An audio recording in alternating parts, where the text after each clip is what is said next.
Hello aspirants, hello candidates, welcome to all of you.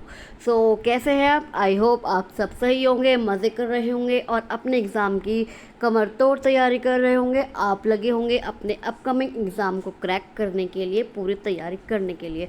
तो मैं आई हूँ आपकी उस एग्ज़ाम्स में आपकी हेल्प करने के लिए, उत्तर प्रदेश रिलेटेड जीके के एमसीक्यूज़ की सीरीज़ लेकर, यूपी रिलेटेड जीके की एमसीक्यूज़ की सीरीज़ लेकर, जितने भी आपके यूपी से रिलेटेड आपके जनरल नॉलेज के क्वेश्चंस हैं जो आपके एग्ज़ाम्स में आते हैं, यूपी के एग्ज़ाम्स में, हर यूपी के एग्ज़ाम्स में वो आते हैं। चाहे आपका UP triple SC junior assistant की आपके जो अपकमिंग एग्ज़ाम है 27 अगस्त को जो होने वाला है, उसके लिए भी केवल 1 महीना रह गया है। तो आपकी तैयारी इस टाइम पूरे जोरों शोरों से चल रही होगी। और चाहे वो UP triple SC junior assistant के एग्ज़ाम हो, चाहे आपका एएचसी इलाहाबाद हाई कोर्ट का आरओ का एग्ज़ाम हो, जो अपकमिंग कभी भी हो सकता है, अपकमिंग उसकी वैकेंसी कभी भी आ सकती है, नोटिफिकेशन कभी भी आ सकती है। चाहे आपका यूपीपीएससी का एआरओ का एग्ज़ाम हो, जिसकी वैकेंसी भी आपकी अपकमिंग मंथ्स में कभी भी आ सकती है। और आपका चाहे पैट का एग्ज़ाम हो, यूपी ट्रिपल एससी पैट की वैकेंसी भी सुनने में आ रही है कि इस साल आपकी यूपी ट्रिपल एससी पैट की वैकेंसी भी आ जाएगी, नोटिफिकेशन भी आ जाएगी। तो आपकी जो ये जीके है, यूपी रिलेटेड जीके, आपके सभी एग्ज़ाम्स में काम आने वाली है, आपकी मदद करने वाली है अपने एग्ज़ाम को क्रैक करने के लिए। तो मैं आपके लिए लेकर आई हूँ ये UP triple S Uttar Pradesh related GK की एमसीक्यूज़ की सीरीज़। तो आइए हम ये सीरीज़ शुरू करते हैं। तो हमारा पहला क्वेश्चन है, उत्तर प्रदेश राज्य का गठन कब किया गया? जो आपका उत्तर प्रदेश राज्य है उसका गठन कब किया गया? तो वो किया गया था आपका 24 जनवरी 1950। कब किया गया था? 24 जनवरी 1950 को उत्तर प्रदेश राज्य को एक नाम मिला था, उसका गठन हुआ था, जिसका आंसर है ऑप्शन ए 24 जनवरी 1950। नेक्स्ट क्वेश्चन, उत्तर प्रदेश राज्य का पुनर्गठन कब किया गया? मीन्स जो उसको मान्यता प्राप्त हुई, जो वो अस्तित्व में आया उत्तर प्रदेश राज्य, वो आपका कब आया था?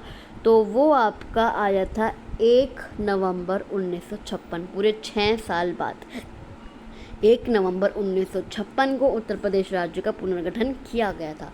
तो इसका आंसर है ऑप्शन बी 1 नवंबर 1956।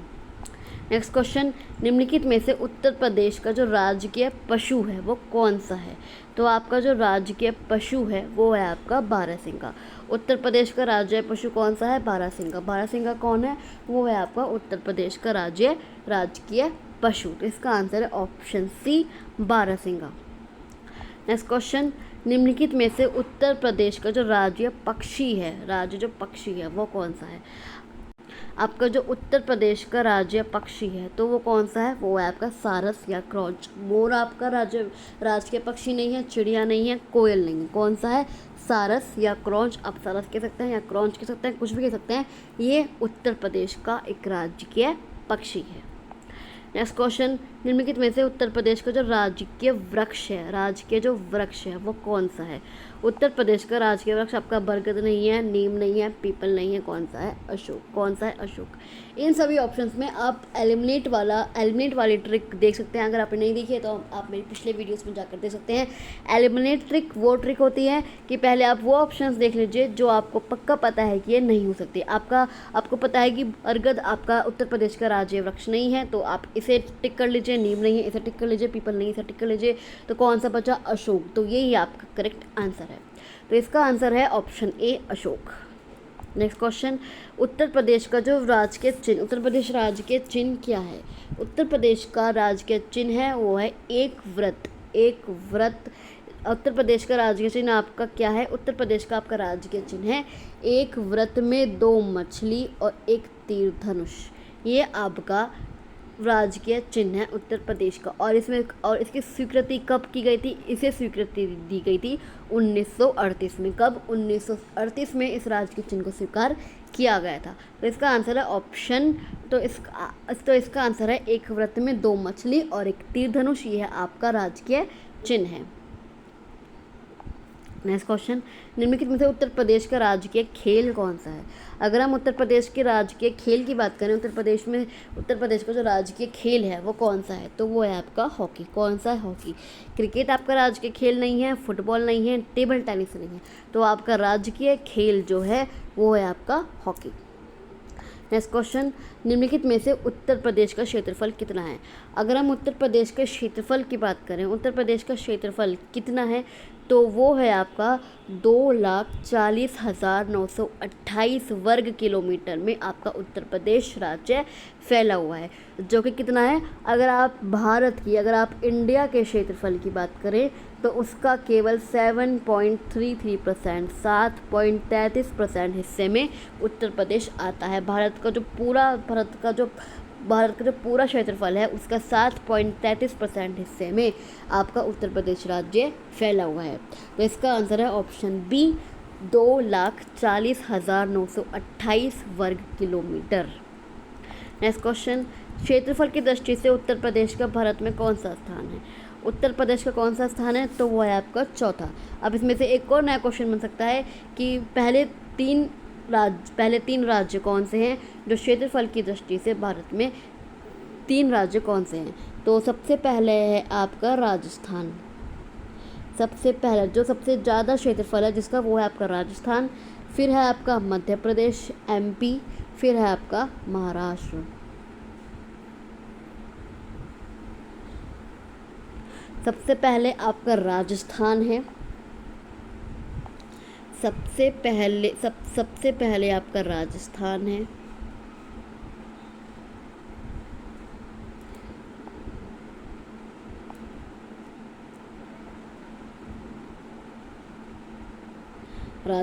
है, फिर आपका मध्य प्रदेश है और फिर आपका महाराष्ट्र है। तो ये टॉप 3 आपके क्षेत्रफल की दृष्टि से सबसे ज़्यादा फैले हुए राज्य हैं, वो आपके 3 हैं। सबसे पहले नंबर पर आता है आपका राजस्थान, दूसरे नंबर पर आता है आपका मध्य प्रदेश और तीसरे नंबर पर आता है आपका महाराष्ट्र और चौथे नंबर पर आता है आपका उत्तर प्रदेश UP। टॉप 3 जो आपके राज्य हैं, अगर आपका एग्जाम में ये क्वेश्चन है टॉप 3 कौन से हैं, तो सबसे पहले आप लिखिएगी राजस्थान, फिर मध्य प्रदेश, फिर महाराष्ट्र। तो इसका आंसर है ऑप्शन डी 4th। क्या है इसका आंसर? Option D 4th। क्षेत्रफल की दृष्टि से उत्तर प्रदेश का भारत में चौथा स्थान है। नेक्स्ट क्वेश्चन, निम्नलिखित में से यूपी की सीमा से लगा देश कौन सा है? यूपी की जो सीमा है उससे लगा देश हमें बताना है, तो वो कौन सा है? तो वो है आपका अमेरिका नहीं है, चीन नहीं है, पाकिस्तान नहीं है, कौन सा है वो है आपका नेपाल। नेपाल एक ऐसा देश है जो यूपी की उत्तर प्रदेश की सीमा से लगा हुआ है। तो इसका आंसर है option D, Nepal. Next question, निम्नलिखित में से नेपाल से सटे उत्तर प्रदेश के ज़िले इनमें से कौन से नहीं हैं? हमें बताना है उत्तर प्रदेश के ज़िले कौन से नहीं हैं। तो सबसे पहले आप ये देख लीजिए कि कौन से सटे हुए ज़िले हैं। जो आपके नेपाल से सटे हुए ज़िले कौन कौन से हैं, तो वो आपका पीलीभीत आपका सटा हुआ ज़िला है, बलरामपुर भी आपका सटा हुआ ज़िला है, कन्नौज आपका सटा हुआ ज़िला नहीं है। कन्नौज नेपाल की सीमा से लगा हुआ देश नहीं है, कन्नौज नेपाल के पास नहीं है। तो इसका आंसर है ऑप्शन सी, कन्नौज। सिद्धार्थनगर भी आपका नेपाल की सीमा से लगा हुआ ज़िला है, तो आपका ऑप्शन है कन्नौज। कन्नौज वो ज़िला है जो नेपाल से सटा हुआ नहीं है, नेपाल से लगा हुआ नहीं है। इसका आंसर है option C, Kannauj. Next question, सर्वाधिक राज्यों को स्पर्श करने वाला जिला कौन सा है? सर्वाधिक राज्यों को स्पर्श करने वाला, हमें वो जिला बताना है हमें वो जिला बताना है जिसने सबसे ज़्यादा राज्यों को स्पर्श किया है, मीन्स जो सबसे ज़्यादा राज्यों के पास है, जो सबसे ज़्यादा राज्यों के पास है। तो वो कौन सा है? वो है आपका सोनभद्र। सोनभद्र एक ऐसा ज़िला है जो सबसे ज़्यादा स्टेट्स को छूता है। और ये स्टेट्स कौन कौन से हैं? सबसे पहले आपका आता है मध्य प्रदेश। मध्य प्रदेश जो राज्य है उससे मध्य प्रदेश जो राज्य है सोनभद्र मध्य प्रदेश को छूता है, मतलब सोनभद्र जो है मध्य प्रदेश के पास है, छत्तीसगढ़ के पास है, मध्य प्रदेश, छत्तीसगढ़, झारखंड। कौन कौन से राज्य हैं? मध्य प्रदेश, छत्तीसगढ़, झारखंड और बिहार। ये चार राज्य हैं, ये चार राज्य हैं जिनसे सोनभद्र स्पर्श करता है। तो इसका आंसर है ऑप्शन सी, सोनभद्र। सोनभद्र मध्य प्रदेश, छत्तीसगढ़, झारखंड और बिहार राज्यों को स्पर्श करता है।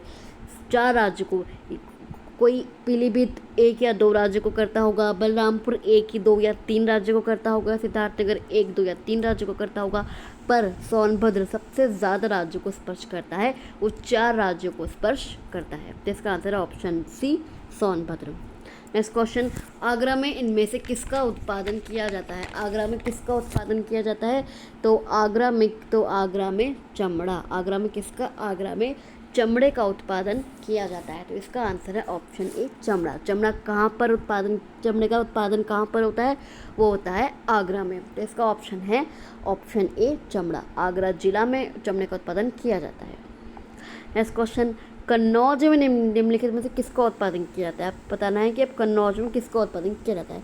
तो सबसे पहले हम वही देखेंगे कि किसका नहीं किया जाता। चमड़े का तो आपका आगरा में किया जाता है, कपास का नहीं किया जाता, मूंज का नहीं किया जाता, इत्र का किया जाता है। तो कन्नौज में किसका उत्पादन किया जाता है? कन्नौज में आपका इत्र, परफ्यूम का उत्पादन किया जाता है। परफ्यूम का अगर आपसे रिवर्स में पूछ सकते हैं एग्ज़ाम में कि इत्र का उत्पादन निम्नलिखित में से कहाँ किया जाता है, तो आपको टिक करके आना है कन्नौज। तो इसका आंसर है option C, Kannauj. Option C, इत्र। नेक्स्ट क्वेश्चन, अमेठी में निम्नलिखित में किसका उत्पादन किया जाता है? अगर बात हम करें अमेठी ज़िले की, तो वहाँ पर किस चीज़ का उत्पादन किया जाता है? तो वहाँ पर किया जाता है मूंज का उत्पादन। किसका? मूंज का उत्पादन आपका यहाँ का कहाँ किया जाता है? अमेठी में। तो इसका आंसर है ऑप्शन डी, मूंज। नेक्स्ट क्वेश्चन, कानपुर देहात में निम्नलिखित में से किसका उत्पादन किया जाता है? एक आपका कानपुर शहर होता है, एक आपका कानपुर देहात होता है। ये दो होते हैं, एक कानपुर देहात अलग है और कानपुर शहर अलग है। तो अगर आप कानपुर देहात की बात करें तो वहाँ पर किस चीज़ का उत्पादन किया जाता है? वहाँ पर बनाए जाते हैं एल्यूमिनियम के बर्तन। वहाँ पर क्या बनाए जाते हैं? वहाँ पर आपके एल्यूमिनियम के बर्तनों को उत्पादन किया जाता है। चमड़े का उत्पादन आपका आगरा में है, इत्र का आपका कन्नौज में है और मूंज का आपका अमेठी में है। तो क्या बचा? एल्यूमिनियम बर्तन। तो एल्यूमिनियम बर्तन का उत्पादन आपका कानपुर देहात में किया जाता है। तो इसका आंसर है ऑप्शन बी, एल्यूमिनियम बर्तन। नेक्स्ट क्वेश्चन, झांसी में निम्नलिखित में से किसका उत्पादन किया जाता है? अब बात करते हैं झांसी की, झांसी जिले की। तो झांसी में निम्नलिखित झांसी जिले की, तो झांसी में निम्नलिखित में से किसका उत्पादन किया जाता है? तो झांसी में बनाए जाते हैं सॉफ्ट टॉयज़। झांसी में क्या बनाए जाते हैं? झांसी में आपके सॉफ्ट टॉयज़। झांसी में आपके सॉफ्ट टॉयज़ का उत्पादन किया जाता है। तो इसका आंसर है option C, soft toys. Soft toys का आपका जो उत्पादन है, जो मैन्युफैक्चर है, वो आपका झांसी में किया जाता है। प्रोडक्शन है आपका झांसी में किया जाता है। फिर नेक्स्ट क्वेश्चन, मुरादाबाद में निम्नलिखित में से किसका उत्पादन किया जाता है? मुरादाबाद में, अब बात करते हैं मुरादाबाद की। तो मुरादाबाद में किस चीज़ का उत्पादन किया जाता है? मुरादाबाद में क्या बनाए जाते हैं? मुरादाबाद में धातु शिल्प। मुरादाबाद में धातु शिल्प का उत्पादन किया जाता है। अगर आप पूछेंगे धातु शिल्प का उत्पादन कहाँ किया जाता है, तो वो आपका मुरादाबाद में किया जाता है। तो इसका आंसर है ऑप्शन डी, धातु शिल्प। नेक्स्ट क्वेश्चन, नॉलेज पार्क निम्नलिखित में से कहाँ स्थित है? उत्तर प्रदेश में एक नॉलेज पार्क है। तो वो कहाँ स्थित है, वो कहाँ बना हुआ है? तो वो आपका बना हुआ है ग्रेटर नोएडा में। कहाँ पर? ग्रेटर नोएडा में आपका नॉलेज पार्क स्थित है। उत्तर प्रदेश में एक पार्क है, नॉलेज पार्क, एक फेमस पार्क है। तो आपका वो कहाँ है? वो आपका ग्रेटर नोएडा में है। ग्रेटर नोएडा में अगर हम बात करेंगे ग्रेटर नोएडा में कौन सा पार्क है? ग्रेटर नोएडा में जो फेमस पार्क है वो कहाँ स्थित है, वो कौन सा है, इसका नाम क्या है? तो वो आप कहेंगे नॉलेज पार्क। तो नॉलेज पार्क आपका ग्रेटर नोएडा में स्थित है, ग्रेटर नोएडा में बना हुआ है। तो इसका आंसर है option C, greater Noida. Next question, cyber city निम्नलिखित में से कहाँ स्थित है? उत्तर प्रदेश में है साइबर सिटी, यूपी में है साइबर सिटी, तो वो उत्तर प्रदेश में कहाँ स्थित है, तो वो आपकी स्थित है कानपुर में। कहाँ पर? कानपुर में। आपकी मेरठ में नहीं है, ग्रेटर नोएडा में आपका नॉलेज पार्क है, लखनऊ में नहीं है, तो कानपुर में। कानपुर में एक साइबर सिटी है, निम्नलिखित में से कहाँ स्थित है, वो है आपकी कानपुर। तो इसका आंसर है option B, Kanpur. Next question, perfume park, एक और पार्क आ गया, वो आपका परफ्यूम पार्क है, वो आपको बताना है वो कहाँ बना हुआ है उत्तर प्रदेश में, तो वो आपका बना हुआ है कन्नौज। कहाँ पर बना हुआ है, वो आपका कन्नौज। कन्नौज में आपका परफ्यूम पार्क, एक परफ्यूम पार्क है, वो आपका कन्नौज पार्क में है। तो उत्तर प्रदेश में एक पार्क है आपका नॉलेज पार्क, वो आपका ग्रेटर नोएडा में है। एक है परफ्यूम पार्क, ये भी फेमस है, ये आपका कन्नौज में बना हुआ है। तो इसका आंसर है option D, Kannauj. Next question, प्रथम चीनी मिल की स्थापना कब और कहाँ हुई थी? उत्तर प्रदेश की जो प्रथम चीनी मिल थी, जो जन्म चीनी मिल है, उसकी स्थापना कब और कहाँ हुई थी? तो वो आपकी हुई थी प्रतापपुर देवरिया में हुई थी। प्रतापपुर देवरिया में हुई थी 1903 में। कब हुई थी आपकी, कब हुई थी इसकी स्थापना? इसकी स्थापना हुई थी 1903 में। इसकी स्थापना हुई थी, प्रथम चीनी मिल की स्थापना प्रतापपुर देवरिया नामक जगह पर हुई थी। तो इसका आंसर है प्रतापपुर देवरिया 1903। Next question,